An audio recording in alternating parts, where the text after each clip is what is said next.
Brand new data from the White House Council of Economic Advisors shows the price of imported goods are not only going down since President Trump began his new tariffs, they're actually falling faster than the price of goods overall. Now, President Trump is doubling down, announcing new tariffs on over a dozen countries set to go into effect August 1st. Joining us now to discuss these developments is White House Council of Economic Advisors Chairman Steve Miran. Thanks for joining us, Steve. So it is kind of remarkable to look at all of the experts who say that these tariffs are going to raise the price of everything, and that's apparently not what's happening. Good morning. Thanks for having me. Yeah, that's exactly what's happening. So in new work that our team has done, that'll be on the Council of Economic Advisors website today, what we did was we looked at, in every category in the inflation index, we looked at how much of it is coming from imports, both whether the good itself is an import, but also whether it, uses intermediate goods, that is parts in between the raw product and the finished product that come from abroad. And so we have a measure for each product in the index about how much of an import it is. And what we find is exactly what you said before, that imported goods are actually getting cheaper, while overall goods are getting more expensive. And since December, so before the president took office, because tariffs started coming in January, the first day of January, the first day of the president's term, he started with new tariffs. The price of overall goods has gone up by about 0.4% since December. The price of imported goods has gone down by 0.1%. So not only is there no evidence that the tariffs are leading to any economically significant inflation at all, but it seems, if anything, the opposite is happening.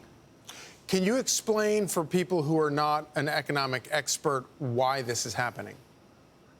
So part of the reason why it's happening is because the United States holds all the cards here, right? We have the leverage because we're the largest consumer market in the world, because we have flexibility about who we can buy from, where we can choose to import from, or to make things domestically ourselves instead. And that gives us the leverage to create a situation in which other people have to ultimately bear the burden of these tariffs.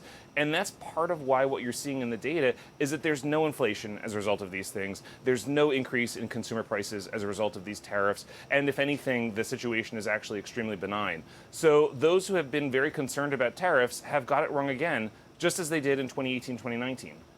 It is kind of remarkable to think about. We often talk about the power of our military, but the power of our economy is probably the greatest weapon that we have. What is on deck? We hear rumors of different deals coming down the pike, and obviously President Trump announced new threats of tariffs against countries if they don't make deals, even including against some of our best allies like Japan and South Korea. What can you tell us about what might be coming down the pike?